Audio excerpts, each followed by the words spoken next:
Good morning, Tri-Cities. It's Friday at 9 o'clock, so it's time for Coffee with Karl. Today, we're continuing the 23rd Economic Outlook for TRIDEC.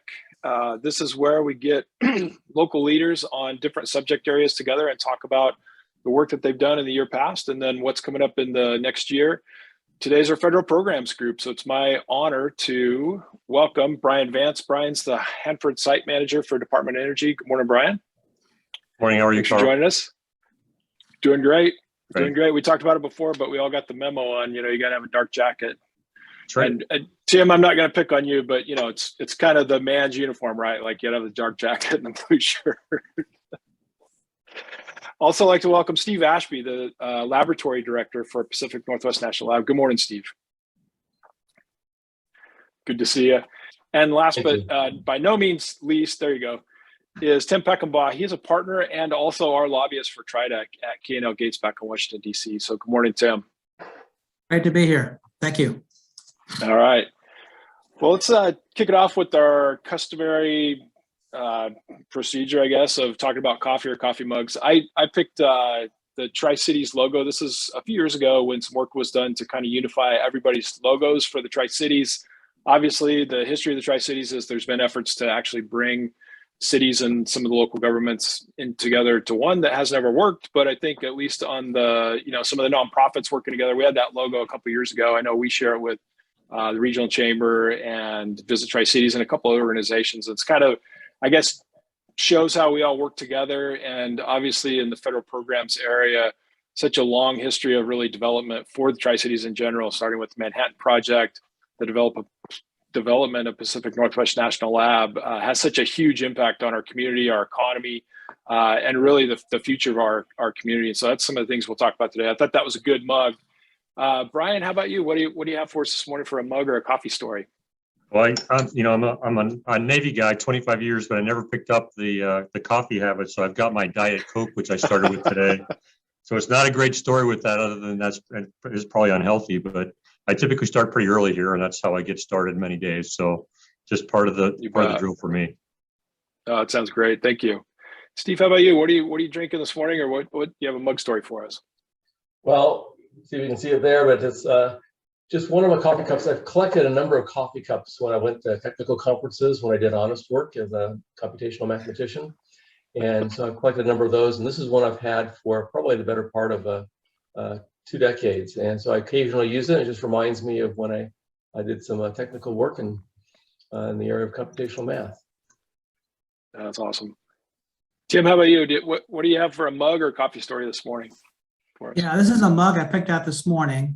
This is a mug of a scene in the Eastern Shore around Washington, D.C. and Maryland. And the story is that my son had to get a birthday gift for my wife during Memorial Day weekend. And we were together and he picked out this cup. And actually, I was negative. I said, well, it's not quite what she likes. It's not the right style, etc. I was totally wrong. This cup's become very popular in our household. In fact, it's my go-to cup in the morning. For a cup of coffee, just the size, the feel for it, it's just a great cup. So it's a good example of first impressions are always wrong. Not always, but often wrong. Especially when it comes, maybe time to guessing what your spouse might like, right? I think everybody's experienced that. I wasn't going to say that, but since you did, I don't have that frustration. Okay, well, Brian, I think you've got some slides prepared for us, and let's go ahead and jump into that and give you our time this morning. Great. Thank you. Thank you for the opportunity. I really do appreciate the opportunity to give an update in this forum on what we're doing at Hanford. I'll say, and I think this is obvious across the region and nation, the pandemic has impacted the site in almost every way relative to our projects and our activities. However, our contractors, our DOE team have done a phenomenal job of finding ways to continue to deliver that safe, efficient, effective progress that we're known for here. And I think we've been able to deliver a lot of progress over the last couple of years, almost 2 years to the day from the point where we reduced operations on the site. So I hope you'll be impressed. I've certainly been impressed with what we've been able to accomplish, and I'll share that today. Next slide, Tracy, is this is just an overview of the site. 580 square miles, about 40 miles of the Columbia River. Started with the Manhattan Project and executed a national security mission until 1989, when the transition really was made to the environmental cleanup. The three main areas of the site that you see here, the tan areas are the Hanford Reach, managed for the Department of Energy by U.S. Fish and Wildlife, no active work going on there. The green area is the river corridor, and you can see the 300 area, Energy Northwest, and up along the northern part of the site, the 9 reactors. And then the central location, the purple, was the Central Plateau, where the processing of plutonium really was conducted. We operate 2 DOE offices. My team is about 300 federal employees and 200 support contractors. Our 6 major contractors total about 10,000 people within an annual budget of about $2.6 billion a year. And you can see our activities along the left relative to the work we do at the site. The things that I'll also mention is this is we're also responsible for all the infrastructure. This is like a 580 square mile county, where roads, water, sewer, power, IT, all of those elements are a part of what we do. And we recognize our role not only from a funding perspective of how much money that comes to the region, but also from the perspective of we have to do our job very, very well, because if things don't go well at Hanford because of the site and the nature of the hazards we manage, that has an economic impact in the agricultural industry and the community, and we never want that to happen. So we are very focused on that important role that we have and the responsibility we have to manage the unique hazards of the site. Next slide, just quickly, our contractor team, going clockwise, John Eschenberg, Washington River Protection Solutions, Tank Farms contractor, Val McCain, Bechtel, building the waste treatment plant. HPMC is our medical services provider. Seth Whitmer is the lead there. Don Hardy in the HLMI, which is our laboratory capability on the site. Central Plateau Cleanup Company is Scott Sachs and an Amentum-led company. And HMIS, Hanford Mission Integration Solutions, is Bob Wilkinson. And I really think we have a great team. And that teamwork has been evident over the last 2 years more than it ever has before, because of what we've dealt with as working through the pandemic. Next slide is the budget picture. I mentioned 2.6. This is the last 3 years at the macro level between the 2 offices, about 2.6 billion combined. Just to put that in perspective, Hanford is one of the 15 EM sites across the country. The Department of Energy, it sends about 20% of its budget in these 3 years to the Environmental Management Organization, and the Hanford site gets more than 1/3 of the EM budget. So we get a lot of money that comes here. And I highlighted the subcontracting totals each year. We subcontract more than $500 million per year to small and local businesses often. And so it's that economic impact is very real. And we do value the participation of the small business community in the work we do at the Hanford site. Next slide, just a couple of pictures. The tank site cesium removal system is the starting point for the tank waste mission. We actually completed all the operations there to put the system in service. And we've, as of this week, treated 120,000 gallons of waste that's now prepared to be sent over to the waste treatment plant. A first for the Hanford site. During our cleanup mission, all of our work in the past was setting conditions for that process to start.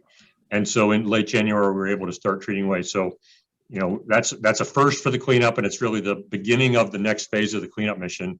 You can see the lower left, the waste treatment plant is coming together. We completed construction and completed all startup activities in 2021. We're fully into commissioning, and we're working now towards the start of the first melter heat up later this year.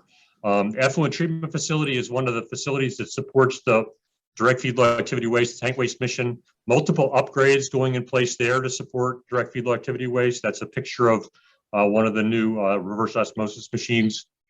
And then the integrated disposal facility, that's where the waste canisters will go at the end. Not in this. This is what the water is caught. It's a lined waste disposal facility. Any water that goes through that column of soil above the waste gets caught and treated as well, so nothing gets into the ground. So really impressive progress being made across multiple projects all to come together by the end of the next year when we'll start treating tank waste and vitrifying tank waste. Next slide. This is just a picture of the overall operation of the site when direct feed low activity waste is operating. What I've shown is that where the green arrow is, the first 3 steps over to AP 106, that's what's happening right now today, is building that feed. But the site is fundamentally transforming into a full operational mode that hasn't been the case since the 80s when the site last operated in the National Security Mission. So we use this to help our team understand, all 10,000 people that come here, that the site is in a different operating mode, and this is what they can look forward to in the future. The next picture is the plutonium finishing plant. Go ahead, Tracy, and forward it. That's what cleanup looks like. We were able to complete that project, not only the physical work, but also the paperwork, which these projects always have, this year. And so we no longer have to talk about the plutonium finishing plant because it's done. And that's what cleanup looks like when we've completed our work. And so we're really proud about that project being done. But we have progress going on at the 324 building, the waste encapsulation and storage facility, the 2 reactors in the 100K area. In fact, the 100K East reactor, we've already poured 1, and we'll have the 3 other foundation pours done in the next several weeks. We'll start actually constructing erecting the enclosure that will put that reactor in long-term storage, like 6 of the other reactors. We're retrieving tanks at the Hanford site, and also we have all those other things we do: Hanford Fire, Hanford Patrol, and all the infrastructure work. So really an exciting time for the site with the work that's being accomplished, and we're set up for a really spectacular decade. And then the last slide is really just a big picture view of the site. People don't often see this view. This is just a small slice in the purple in the Central Plateau. You can see the waste treatment plant, 65-acre waste treatment plant in the foreground. And if you look to the background, you can kind of make out Mount Rainier and Mount Adams in the background. But this shows the waste treatment plant, 200 East tank farms, the Purex Canyon, the integrated disposal facility, and some of the infrastructure there, and then out the 5 to 7 miles to the western part of the site where the other tank farms sit, and things like the new water purification plant are being built. So really an exciting time for the site, for the team. Really poised well in spite of the pandemic for a couple, weeks, months, years of really spectacular cleanup progress. And I was excited to be able to show that to you today. So thanks for the opportunity, and I'll turn it back to Karl. That was great, Brian. I really like the one chart where you show the flows as you look forward to the DFLAW system coming online, and then the analogy back to production where, this is really the first time since that late 80 time period that the site will actually be unified on one mission like it was back in the production days. And obviously, I think you've talked about it before, but the one Hanford, I think you've explained to us that's kind of the concept behind one Hanford, that we got to get back to this operational standard, that this is kind of the new level of activity that everybody's working towards. And it's great to see the progress you guys have made. Yeah, it's really exciting, and we're glad to be able to brag whenever we can. You bet. Well, it's great you'll have the secretary here next year or next week just to do that, right? Yeah, absolutely. Be a great opportunity. You bet. Steve Ashby, you're up next. I think you've got some slides as well, and I think you shared with me the other day that these might be some of the information that you're just able to share back east with, I think, with the Battelle board. Is that where the slides might have come from? Yeah, I was asked to give an update on PNNL to the Battelle board, our parent board. I have my own board, but this was to the parent company, and so a pleasure to share this. But first, I want to thank you, Karl, for the invitation, and also want to thank TRIDEC for all it does for our community. It's been extraordinary what you've done over the years to help us develop and diversify our economy here in the Tri-Cities. And congratulations to Brian and his entire team out there. It's really quite remarkable to see the progress being made in the Hanford mission. And as someone who lives here, I really appreciate to see that progress. So I did want to give you a little update here about what's going on at the laboratory. And I'll just pause for a moment here, and you'll see just a handful of the 5,300 staff who really make PNNL the amazing place that it is. And like Brian, I just really want to give them a whole lot of credit for how well they performed during this pandemic. We very quickly had to pivot to telework. And during this entire 2-year time we've been dealing with this pandemic, we've had 2 priorities. One, their safety, and second, their productivity. and they've done a remarkable job in both. And so I just want to thank the staff of the Pacific Northwest National Laboratory for all that they've done to stay safe and productive during these difficult times and what they've given back to our community. Next slide, please. If you look at the, there we go. If you look at it, PNNL is one of the Office of Science stewarded laboratories, but we're quite diverse. In fact, one of the more diverse and larger of the national laboratories. And what you can see here is the overall budget situation for the laboratory, which is quite robust. And we're grateful to the taxpayers for the R&D funding that they commit through the Department of Energy and other agencies.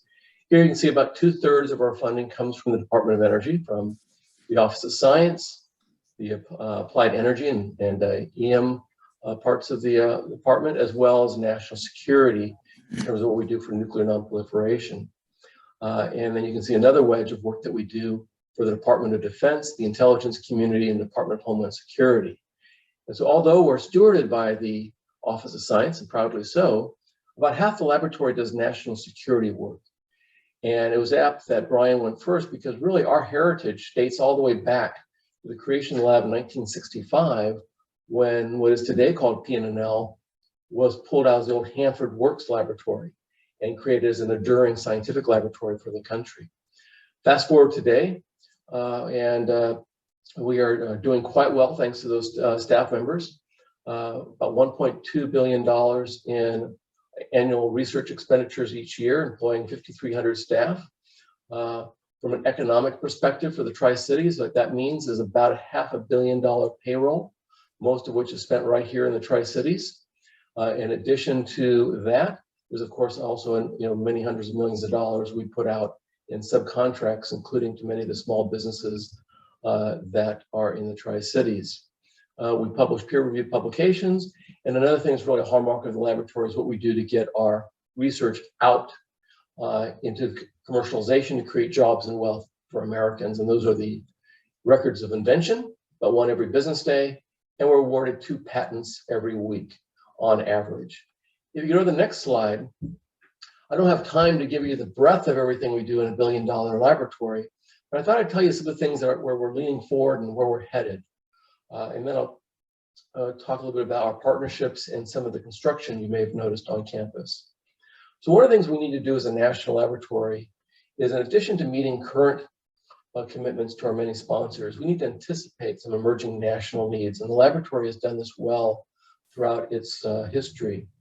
Today, if you look at who we are, we're extraordinarily known for our chemistry catalysis work, coming out of some of that actinide sciences that going all the way back to the plutonium processing era that is our heritage at Hanford. Today, fast forward, we're one of the leading groups in the world in something called catalysis, the ability to get chemicals to do interesting and useful things for us. And one of the things we're trying to do is look at different waste products. So right now we produce a whole lot of plastic waste in this country and throughout the world. And although we're proud of something called recycling and getting additional use out of it, what we're now working on is using our chemistry prowess to ask, can we upcycle that waste into even more valuable fuels and chemicals that can have even greater value? So we're doing that in partnership with companies and others. If you look at the next image to the right, we also realize that we have to do all this in a sustainable way for our planet. And we understand that there's a human impact on our environment.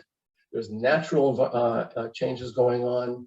There's the energy system that we rely on to power our communities in the world. And we're increasingly interested in how those things play together.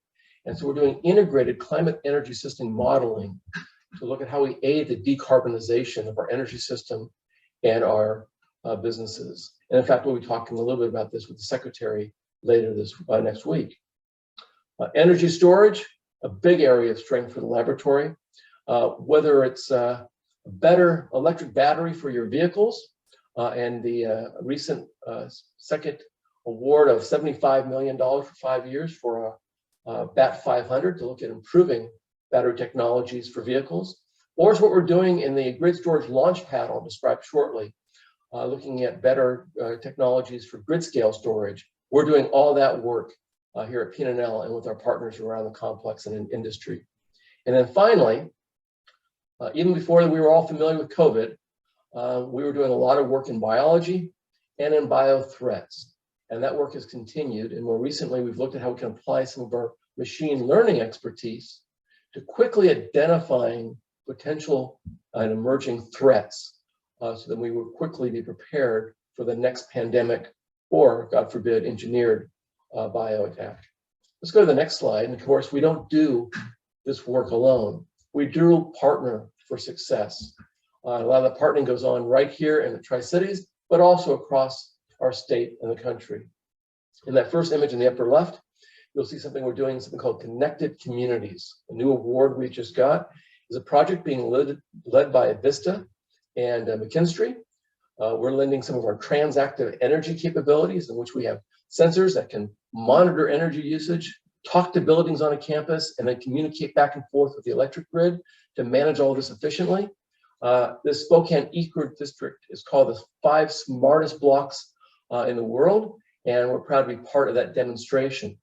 Looking a bit closer to home, we and several other community leaders are having some early discussions in what a place-based innovation zone might look like right here in the Tri-Cities. And so it's still early days, but this is something the administration is very keenly interested in, and in fact is a big part of the recently passed bipartisan infrastructure law. We also license our technologies, sustainable aviation fuel using that chemistry capability again, and it was a partnership with LanzaJet to develop the first FAA-approved biofuel for use in aircraft. And here, point of use hydrogen production. We've had a long-standing collaboration with the STARS effort here in the community and continuing to work with them on how you can produce hydrogen at the point of use rather than have to transport it around. So these are just a few of the many things going on in the laboratory. But if you go to the next slide, I'll close with a rapid look at some of the construction. Because to support those 5,000 amazing staff, you need world-class facilities for the work they do. And we're right in the middle in a partnership with the department. What is it, about a $1 billion recapitalization of the PNNL campus. And if you click on the next slide here, it began in 2015 with several institutional investments that allowed us to build our systems engineering building. It really is home to much of our grid modernization work that I've talked to you about in the past, Karl. It's also home to our Discovery Hall, where we like to host meetings once we get past COVID. You go to the next slide. If you've driven by, perhaps on your way to Hanford, you'll see that we just recently dedicated, and the Secretary did this in October, the new Energy Sciences Center, a $90 million investment by the Office of Science for that world-class chemistry work we do. We are now moving into that. Scientists are packing up their boxes and equipment and moving into that beautiful new facility. And we look forward to inviting the community in for an open house as soon as we can get past all these COVID restrictions. Next slide. Right next door to it, next week, the Secretary will break ground on the grid storage launch pad, a $77 million line item that will be home to all that exciting energy storage work I talked about. In the next slide, you'll see that we're also looking at some of our basic science capabilities. I won't take the time to explain or bore our listeners with what microbial molecular phenotyping is all about, but it is an important understanding of how we can get microbes, which are the dominant form of life on the planet, to do interesting things for us, like biofuels, or the role they play in the climate of our planet. And so we're working with the department to advance that new capability. We're hopeful that will be approved in due course. Going on, we have the radiochemical processing laboratory. It supports a lot of that important work going on at Hanford. We're proud to be a partner with Brian and his team to provide some capabilities where appropriate there. But it also underpins a lot of the work that we do for the NNSA. And the Office of Science and NNSA just agreed to invest $150 million over the next 10 years in keeping that facility at a state-of-the-art. Next slide. And we're all on the national security mission. We'll be building a new national security research complex to support a lot of those sponsors, in particular in the intelligence space, up in that northern part of the campus, where it's a little bit more secure. If I go to the next slide here, I don't want to forget that we operate in many locations, including Sequim, Washington, where we have DOE's only Marine and Coastal Research Laboratory capability. And we're working with other sponsors to look at how we recapitalize those facilities, which are now going on almost 6 decades in their lifespan, and they need some upgrading. And finally, one of our commitments is to net zero emissions. This is something that we all have to contribute to. And as we go forward, we're looking at how we make the laboratory a living laboratory. We're testing different capabilities, such as shown here, that monitoring capability called Voltron, that we can use to monitor water and energy usage. And we've been deploying that as well as upgrading some of our various physical plant to be more energy efficient and to make use of clean energy as it becomes online in the future. So this is a very quick snapshot of what we're doing at Pacific Northwest National Laboratory. And all this work is advancing clean energy and climate resiliency, and it's also generating good paying jobs and wealth here in the Tri-Cities. So thank you, TRIDEC, for all that you're doing to support us at PNNL. Thanks, Steve. That was such a great overview. And I just, we've talked about it a number of times, but it's just amazing with the size of your budget, how much work you guys do that actually has such great applications locally. I mean, you talked about the opportunity with the place-based innovation zone. We're really excited to work on that with other community leaders. The climate information, as well as even some of the recycling technologies and obviously clean fuels and everything else. There's so many future opportunities to take that technology, put it to use locally in the agriculture industry, food processing, some of our manufacturing that we have here. It's just, beyond the economic impact of the federal investment, the jobs and everything else you guys do, it's just great to see how the work that you do actually has these local applications, let alone the history of really starting off doing that radiological work, for the Hanford site, now with the cleanup mission. It's great. I look forward to some questions for you. I've got some written down here. Great. But we'll shift gears to Tim now. And Tim, how's it going back in Washington, D.C.? And can you give us kind of an upgrade on what's going on with the budget and appropriation process, and any other insights and updates you want to have from D.C.?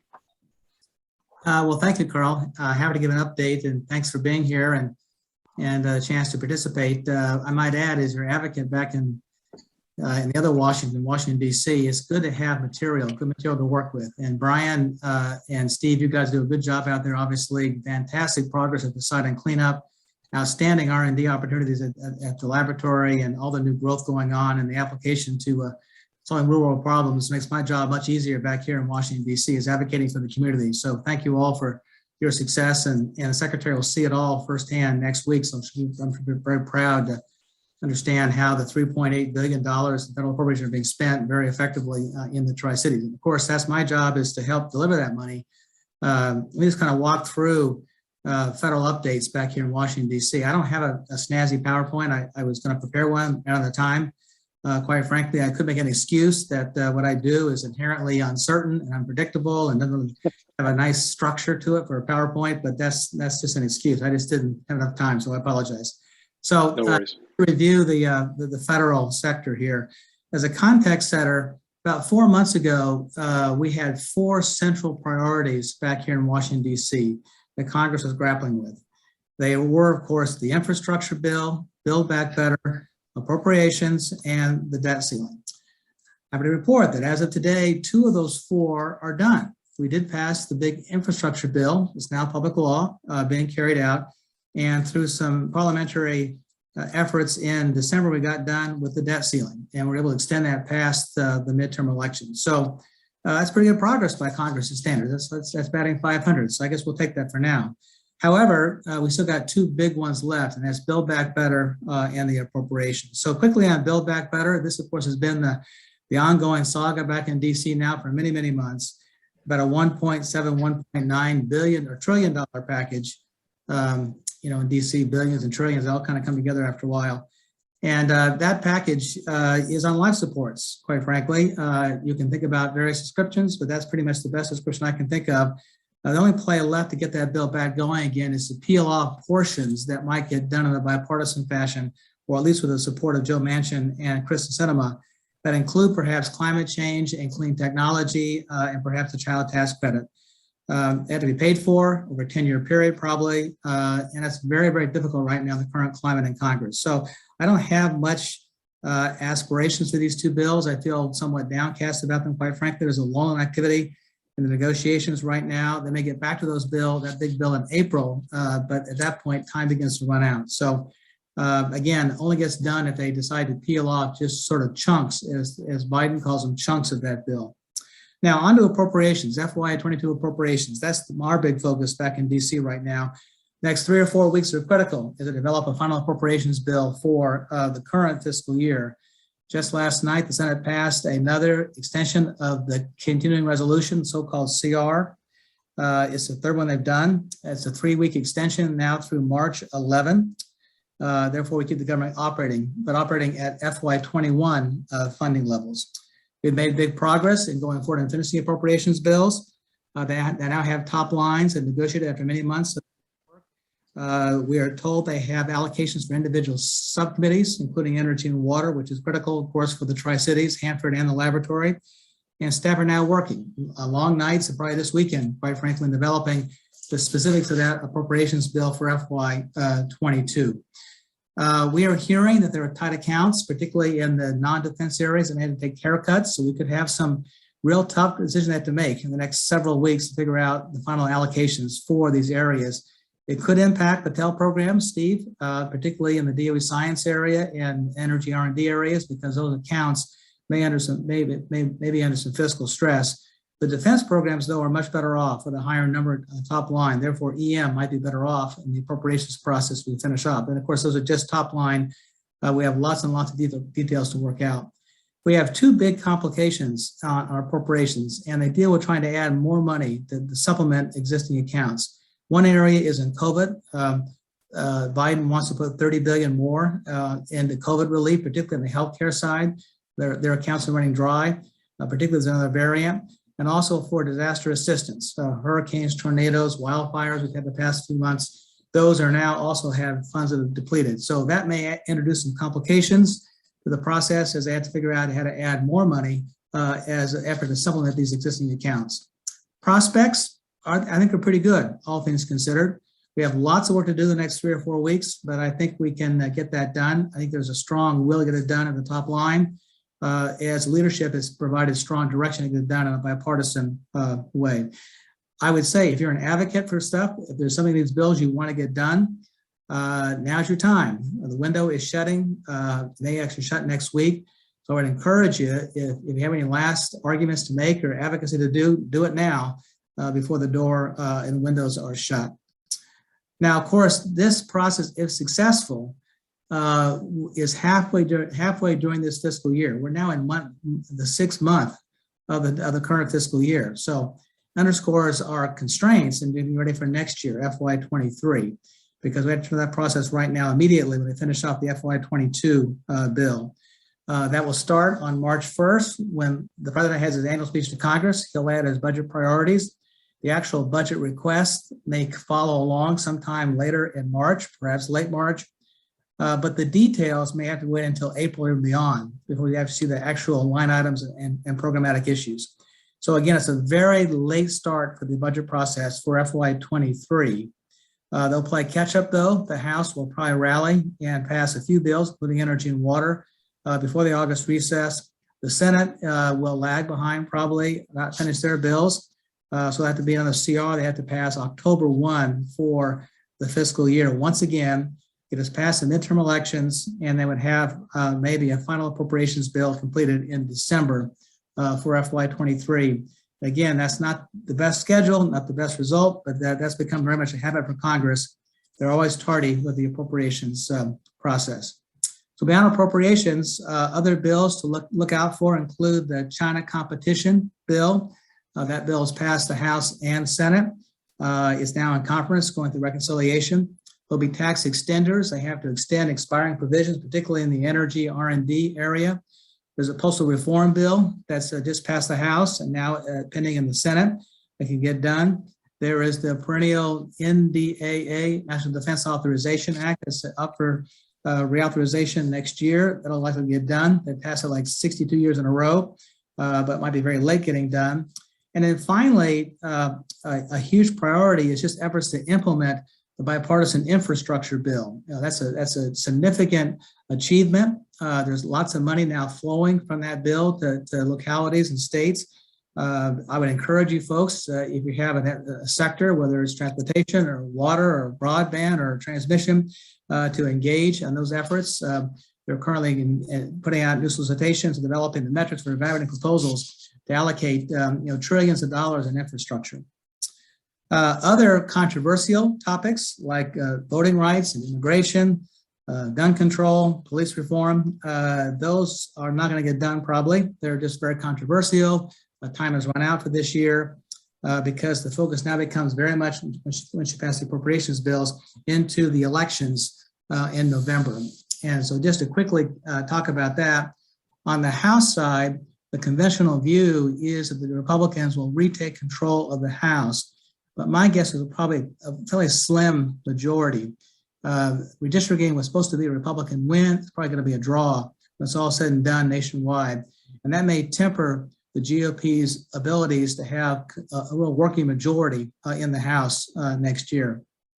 In the Senate, it's a close call, really a 50-50 coin flip as to which party controls the Senate next year. So if that prediction holds true, you'll have part of Congress that'll be different than the administration, which will probably cause even more partisan tension and create more difficulty than anything's done. On the flip side, though, by having divided government, you can often force compromise, which actually could be very helpful in producing perhaps some bipartisanship in the Congress as well. With that, I will stand down and look forward to questions. Thanks, Tim. I did, in just a short amount of time, you gave a great amount of information. That was a great update. Well, let's kick off our, kind of a roundtable here and just talk about the Secretary Granholm's visit next week. I know both Brian, you and Steve and your teams are probably pretty focused on that right now. So can you tell us a little bit about the time? I think she's going to be here next Friday, what she'll be doing and what you both have set up for. And we'll go to Brian first. Yeah, sure. The secretarial visits are usually in flux until the minute that you see the whites of her eyes. So we're continuing to be flexible as we go through the process. Friday, right now, the schedule looks like she'll have a half a day with Steve in the morning at PNNL and then a half a day with us in the afternoon. We'll take her out and we'll walk her through the direct feed low activity waste process. We'll take her to the tank farms, to tank site seizing removal, get her over to the waste treatment plant and have her walk through the plant. Right now, the plant's really exciting. Parking lots are paved. The facilities are all in place. We're not in construction gear anymore on the campus. It's an operating site now. And so we really want to get her a chance to see the control room and see the lab and see the things that have all come together really over the last year. And then it's important for us to show her where the waste will end up in the glass canisters, vitrified form over at the integrated disposal facility. So it's really an opportunity for us to show really at the ground floor the start of this phase of our cleanup mission in a really important and visible way. And we're excited about the opportunity to show her. Steve, how about you and your team? What are you guys planning to show off? You got so many great new buildings and everything else. I'm sure you have a great tour lined up for her. Yeah, as Brian said, I think the emphasis is always on flexibility and adaptability. You find out these things rather late just because the Secretary's schedule is so in demand. We're grateful for the opportunity to show her things. We're going to start over in our Environmental and Molecular Sciences Laboratory, one of our user facilities we operate for Department of Energy's Office of Science. Show her some of the basic science and chemistry and climate work that we do there. That's relevant to the climate mission that she's embraced. Then we'll walk her over to the new Energy Sciences Center that I just mentioned. She had dedicated it virtually, so this was her chance to set foot into the building and see that. We're still moving in, so we don't have a lot that we can show her there, but we'll then use that and have her meet some of our STEM ambassadors who do a terrific job of explaining the science they're doing to everyone from the Secretary of Energy to some of our school children. And then we're going to go over and do a groundbreaking ceremony. We'll have a chance to turn some dirt there to celebrate the beginning of construction on the grid storage launch pad. We'll take her over to the systems engineering building where we'll show us some of the great work that we do in grid modeling and how we plan to bring grid modeling together with climate modeling to get that integrated view that I mentioned during my overview. And we'll close with taking her over to place where we do some materials work. It's called Shape Technology. It's where we can, it's amazing manufacturing technique that minimizes waste, produces materials with much better properties, and you get through standard approaches like welding. And so we'll give her a pretty broad base from the very basic research to the most applied, and then we'll invite her back to see the rest of the stuff later. Oh, that's great. You and I talked about it earlier this week, but I'm sure that as a former governor of the state of Michigan and her interest in the automotive industry, which I think is a great application of that technology, I'm sure she'll be really excited by that one. Yeah, we've used that technology as precursors for lightweighting doors that are actually now in cars and trucks that Americans are buying, and it leads to much greater fuel efficiency. It's really a cool technology. So yeah. So anyway, we're very grateful that she's choosing to spend some time with us. It's exciting. I know it's really stressful for you guys and your teams, but it's just great to be able to get her, as COVID restrictions are eased, that she's able to come in and actually see the great work that both you and your teams are doing. I think that's a great opportunity. Well, we've also got Mike White coming out the day before, and then the governor coming out. So I just want to give a shout out to our community affairs and protocol team. Hang in there. We'll get past next week. It's Hey, going to can be I a ask a really busy question? week. Yeah. If I could just ask, do you have any congressionals participating? I know that some have conflicts, but I know Maria Cantwell, for example, during the confirmation hearing, got the commitment to have the secretary tour the site. So I'm glad that's being fulfilled. Just curious if you guys have got news about congressionals being there as well to see the experience. The latest news we have is that they all have conflicts, unfortunately. Yeah, I have not as well. And we were lucky enough to have Congressman Newhouse out just a few weeks ago and gave him virtually the same tour. Well, literally the same tour that will give the secretary through the path of the waste at the waste treatment plant. So he hadn't been out for a while. It was really impressive and important to get him back. And I think he was very pleased with the progress he was seeing here with direct feed low activity waste and the rest of the site. I'm here. Brian, I had a question for you, and it relates to, I know just a few weeks ago, you guys had and you had a picture of kind of the groundbreaking, if you will, but the tankside cesium removal or TSCR process officially kicked off. You talked about it a little bit, but can you tell us a little bit more about that? And then even, I don't want to put Tracy on the spot, but maybe we could pull up that process slide that you had, which I think is really good, and just maybe take a couple minutes and walk us through that. I think, we, from the community perspective, we hear about, the progress being made on DF law, the vitrification plant, but you take a minute and just walk us through that, because I think TSCR is a huge milestone that you guys have reached. And then, as you said, really walking forward, to actually firing up DF law next year. If you wouldn't mind just kind of run us through the process as we look at the slide there. Thanks, Tracy. No, I'm happy to do it. So at the tank site cesium removal is the first step where we're taking tank waste from AP 107, which is one of our underground tanks, double shell tank in the 200 East area. And we run it through the tank site cesium removal system, which removes solids and the cesium in ion exchange columns.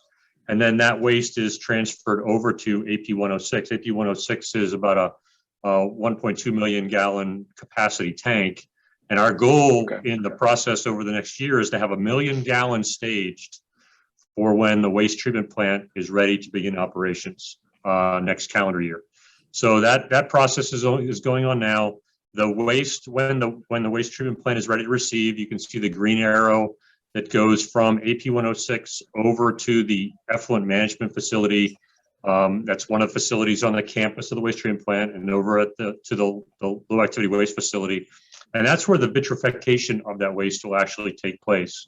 And there's obviously sampling processes that go along with the waste being transferred over. And then once the glass is formed, to make sure that the recipe for the glass is correct and ultimately meets the ability for us to place that waste in the vitrified form in the integrated disposal facility.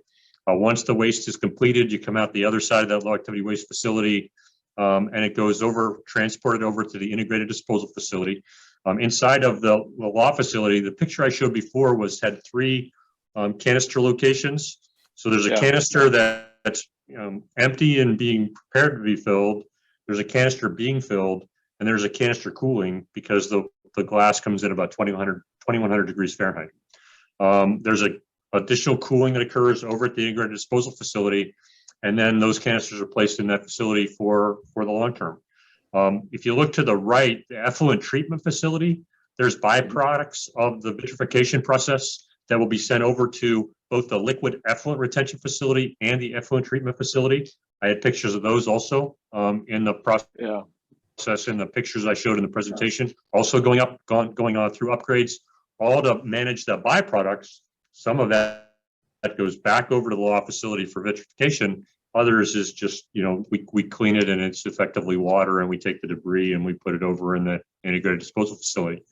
What people don't always recognize is site-wide water systems, site-wide power systems, site-wide roads, site-wide IT, all of those other aspects that kind of make the site all function together are all transitioning into a new operating mode, 24/7, 365. So we'll have crews that can clean the roads in the winter, 24/7, 365.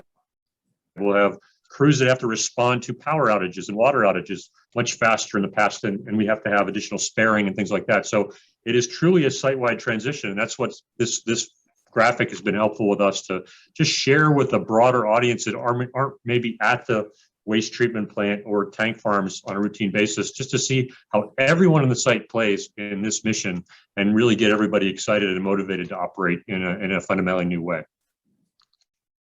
That's great. Thanks for that more detailed explanation. I think it's good. I think, me being new, and we talked about shutting down as a country about 2 years ago. It's kind of when I started. So I've just been here during COVID, but I've learned and heard a lot of stories from a lot of community members. And back to when Hanford was a production facility, it sounds like because of security, there wasn't a lot of maybe community knowledge outside of the workforce, and there was a level of security that people didn't really talk about it. So it's cool that you've got that analogy now that we're going back into a production mode. Now the production is to literally remediate this environmental situation that we've got, but it really takes that 24/7 one Hanford mission that you guys have put together. I think it's interesting to understand that history and then say where we got to get back to that production mode and finish the cleanup eventually. Yeah, no, it's the Hanford enterprise, one Hanford approach is really important because we've got 2 DOE offices, we got multiple contractors, all under different contract types, and beyond all of those barriers to teamwork, we've found a way to pull together as a team. And I think we've just got to continue to perpetuate that going forward. Well, congratulations again on the cesium, the Tisker startup. That's a great milestone. And we're all looking forward to next year when, everybody sees that first cask, I guess, of glass coming out of the facility. It's going to be another great milestone. It'll be a great day. And, 20 years in the making with a lot of people working very hard over a long period of time. Great team. There's no doubt. You bet. Steve, I had a question for you, and you talked about your mug, and I think you talked about the work that you did as a researcher and scientist and PhD holder before you rose to your current position. But talking about environmental and climate modeling, and then I think you just kind of alluded to it, this crossover with the grid, and how do we have maybe a more flexible grid that we take into account, and those complex models. And I can't remember if that's something that you had worked on, with your specific degree area, but can you tell us a little bit more about how you do that? I mean, the thing that I've heard is it's like weather prediction, right? There's so many variables that it's very hard and challenging to create a model, but can you give us any insights in the work that your researchers are doing, and maybe a little bit more on, from a layman's point of view, how that works? All right. Well, is that a good question? There's a lot there. I think so. Yeah. I think many of my staff would think that I did not rise to my current level, that I sank to my level of competence from a technical perspective. But no, it was interesting because I am fond of saying, so I'm a computational mathematician by training. So I would actually set up problems to solve on supercomputers to model complex problems. One of the ones I did for my PhD thesis was in groundwater modeling. And in fact, it was at the Hanford site, which I didn't fully appreciate at the time when I was a student at University of Illinois. I was just looking for an interesting problem that I could use that would generate some hard problems. And they were hard problems then, and they still are now. Fast forward, we use supercomputers and modeling at all levels for a variety of things, from weather prediction, it's remarkably accurate these days, to climate science and climate change predictions. And weather and climate are two very different things, operating different scales. But if you look at any model, model or simulation you want you to do, it begins with understanding what's the physical phenomena, say the climate system, and how it interacts with our energy system. You have to build a mathematical representation of that you can put in the computer so the computer understands what's this all about, right? And so you have to start modeling different aspects of it. Let's just look at the climate system, right? You've got what's going on in the subsurface, what's going on in the surface, and what's going on in the atmosphere. All those things play together to affect the climate of our planet. Then you have the next level of detail. Well, what's going on in the subsurface? Well, there's flow of water below there. Those microbes I talked about, they actually have a remarkable impact on what they do around the roots of our plants and how that allows us to capture carbon out of the atmosphere and store it in plants and trees. What happens in coastal areas with the sequestration of carbon? When you get to the atmosphere, of course, then you're looking at what happens in terms of how those clouds that we like to watch float around. Well, do they drop precipitation in the form of rain or snow? For those of us who live in the West, right, the snowpack is really important, not just for the great skiing, but snowpacks are just big natural batteries. And so you have to represent all these increasingly complex physical processes mathematically in a way a supercomputer can address it. And that's what we've been doing over the decades, is just enhancing our ability to bring in more and more realism so you can get this kind of model. And now the next step is bringing in our energy system and asking, if I do this kind of energy production, what impact will it have on our planet, and vice versa? What's the impact of climate change? Do we lose the snowpack? That's going to have a big impact on water management in the West, all right? Those kind of things all come into play. When we look at the wildfires that we had here, all right, or the drought you had in Texas and California, those are direct consequences called extreme weather events. We can't predict exactly when one will occur, but we know there's going to be more of them. What do we do to make sure that our society is more resilient to these things? All that stuff goes into increasingly complicated models. And you really want to understand how this plays out at the community level. In particular, what impact it may have on underrepresented populations that heretofore really haven't had a voice in what's happened to them. So we're trying to bring all those things together in more and more complex computer models. So I don't know if I did a good job of explaining it from a layman's perspective, but you got me all right. No, that was. No, that really was. And I know I'm way over the tip of my skis now, but I'm thinking of artificial intelligence, right? Because I think that's kind of the way computers work is, it's kind of a yes/no binary 1 or 0 system, but artificial intelligence tries to emulate, I think, what human brains do. And so it has maybe some flexibility in those complex models you're talking about. Is that kind of what it might bring, hopefully a more accurate modeling on such a complex thing together? Yeah, so that's a whole different realm of computing, and one PNNL is quite good at. We were doing big data before big data was a popular buzz phrase. Right, and we did something called data analytics. How do you take all this data in, whether it's Brian's tank data and analyzing it on the fly as you're looking at what the waste is going through for his waste streams, or what we're doing in a variety of other applications, or imagery that intelligence analysts are looking at to understand, say, troop movements or what adversaries are doing with respect to nuclear weapons development. So we've gone beyond data analytics, just analyzing data, to machine learning techniques, where we let the machines help and accelerate the human in gaining insight into all that data. Artificial intelligence goes even a step further, all right, and that's more the realm of science fiction, but a lot of people use the terms interchangeably, but really it's about getting the power of computers to explore and find patterns in a huge amount of data that would just take humans way too long to process. We are great at seeing patterns, but we get overwhelmed. And the computers can help us in finding those things. And we've applied it for intelligence analysis. We've applied it for grid, understanding is the grid operating healthfully. And we've applied it for now scientific applications to speed scientific discovery. It is way cool. And my advice to a lot of young people, if you want to have a career where you can have impact in a lot of different areas and make a pretty good living, computer science and data science give you a lot of opportunities to contribute. That's great. That's, you talked about the science fiction aspect. And I'm just glad that, Skynet didn't come to fruition whenever it was supposed to, like that. You were As long dating as I don't have yourself. to deal with Terminator, I'm good. Tim, let's shift Big gears. whopper. Yeah.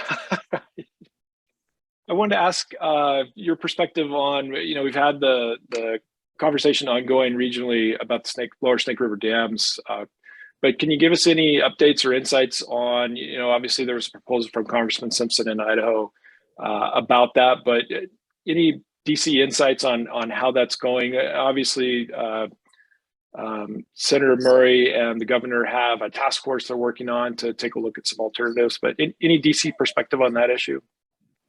Yeah, I'm glad you raised it. I should discuss it in my opening comments. That's okay. An issue, obviously, but I think just given the constraints of the congressional cycle and the re-election coming up, I don't see much action this year. I think Mike Simpson, quite frankly, now is kind of hunkered down. He's got a primary on May 17 that he's focused on, and I don't think he's really focused right now on his proposal to create a fund that would help compensate those who would be adversely impacted by breaching of those dams on the Snake River. The action seems to be focused now on WRDA, which is the Water Resources Development Act, which is up for reauthorization. And the proposals are being put forward by Senator Murray with the governor's support to create a study Army Corps would do, which would look at options for those dams. And that's the vehicle perhaps for a discussion about whether breaching is a viable option or not. So that's the next step in this drama, I think, legislatively. And that language proposed is very general. It does not mention breaching by name. I think it's been very purposely put forward to be careful to not make it too political and too controversial, but still it would be an evaluation of various options, how to improve the ecosystem of the Lower Snake River Dams area. And that would be the first step in the process, to have a study, and that study could lead into an execution phase down the road. So that's the current play legislatively. I would encourage all people in the Tri-Cities that have strong views about this issue to communicate, though, with your congressionals, particularly the senators and the governor. Let them know of your views, because it's going to be a long-standing issue. It'll go on well past this year. It'll be certainly very relevant to the congressional landscape next year as well. Thanks. That's a good update. And obviously, every time we talk, it's something that we want to just bring some awareness to what's going on, both locally, statewide, and then back in DC too. Brian, I had one quick question about, you had a slide on, I think it was the plutonium finishing plant that's essentially, been taken down. Like, what's the next step for that site? Do the natural vegetation come back, or, it's kind of a gravel lot, but with your remediation plan, what's the next site as an example for once you do that demolition? What happens next? Yeah, it's a great question, because I think, we started putting historical markers up on the site at the 300 area, at 61810, it was on the highway, at all the locations, because what cleanup looks like when it's done is nothing was ever there. And the people that spent the time doing that work, it's important to remind them of the accomplishment that they've contributed to. So typically there's a vegetation process, probably not in this case for this site for a while, because there's some other areas around that we need to continue to work on. But over time, what we want to do is continue to reduce or transition where we can to more of a natural look across the site.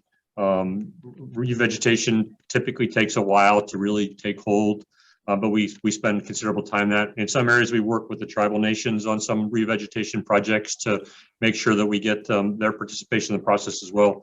But our goal where we can is to get back to as natural a view as we can with those sites. And we continue to monitor. There's always a monitoring process that goes on. But that's really the end state that we drive for all these projects. Oh, that's great. Well, we've really reached the end of our time together. I just want to maybe go back around and see if there's any closing remarks. Steve, you want to kick us off with some closing remarks? And thank you for your time today. Every time you're on and the whole panel's on, we really appreciate this information and input and really sharing that we can do. So any closing remarks, Steve? Oh, you're muted, Steve. Yep, sorry. All right. Okay. I just want to thank you and TRIDEC again for hosting this, for your support. And I also want to thank the community.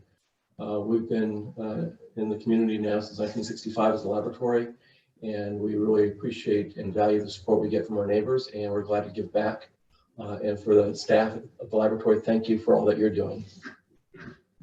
Thanks, Steve, and thanks for your partnership. I mean, the lab has been a longstanding, really leading member of TRIDEC. We really appreciate that investment partnership, and thanks for your time this morning. Tim, any closing remarks? Any insights from DC you want to leave us with? The word insights in DC don't often go together the same sentence, but I would just say, again, thank you for the chance to talk to you folks. I would underscore that in the sales, for example, those who do sales, it depends on how good your product is. I do sales too. I'm a lobbyist, and so I advocate for the community. I have great products that I can sell to Congress, and I can appreciate Brian's efforts and Steve's efforts and all the support of your contractors and personnel and staff. Do a great job in giving me a great thing I can sell and market to the Congress in terms of showing value, cleanup, demonstrable success, as well as great laboratory research at the laboratory. So in the event, makes my job much easier. And of course, a very engaged community and TRIDEC board, it makes my job much easier. Still tough, I might add, because it's a lot of money we have to work through and a very, very crazy congressional process, but it starts at the foundation, which is having a good thing to sell, which we do. We have right to work with. We have a lot of that right now to work with. I really appreciate your help on that. Thanks, Tim. And we appreciate your being a native Tri-Citian, right? Kennewick High grad. And as you say, you got a great product to sell from both the lab and the Hanford site, as well as the community. So thanks, Tim. Brian, some closing remarks for us? I just appreciate the opportunity to be here today. I think, part of what I think we've focused on is the teamwork and the partnership aspects of the One Hanford team. I appreciate the relationship with Steve and PNNL, with TRIDEC, with the community. And certainly we strive every day to strengthen that relationship, awareness of what we do. Very complex cleanup mission that few really understand, but our job is to make that more accessible to more people. And I think with the teamwork that we have in place now, great support from the community, great support from the congressional delegation, we're able to do some amazing things and talk about it in ways that people can understand. So we're just glad to be here. I think we're delivering value and look forward to a next decade of really exciting times at the Hanford cleanup site. Thanks, Brian, and congratulations again on TSCR. And again, we're all looking forward to some of those milestones coming up. So to our whole panel, thanks for your time this morning. I really appreciate these insights that you've given us and the work that you have coming up in the next year and how we can support all of your efforts as a community. And Tim, thanks for joining us from DC. Appreciate the partnership, and everybody have a good weekend. Thank you.